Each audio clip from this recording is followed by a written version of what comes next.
Cricut has released another June 2023 Design Space update. The What's New page doesn't show much, but let's take a look at what is included.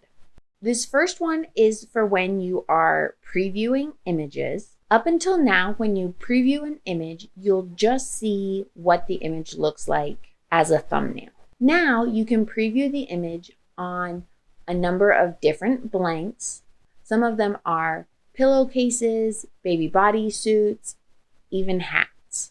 I was only able to see these in search results from the home page. I wasn't able to pull them up from adding images to a canvas, but they will probably add that in the future.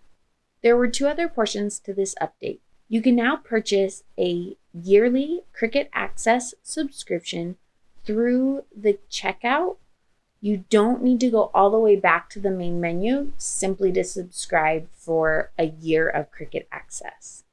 If you're not familiar with what Cricut Access is, be sure to check out this video that I'm linking that lets you know what it is and if you need it. If you're running an older version of Windows, you might see this pop up.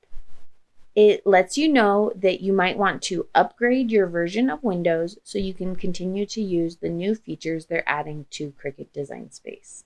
There are a number of fixed field issues as well.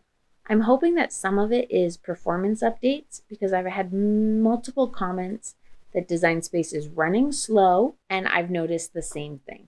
If you haven't already, please consider subscribing to my channel and clicking the bell icon so you're notified when I release new videos like these Cricut update videos, as well as Cricut and sublimation tutorials. Thanks so much for watching Hank's Maker Mentor, and until next time, bye.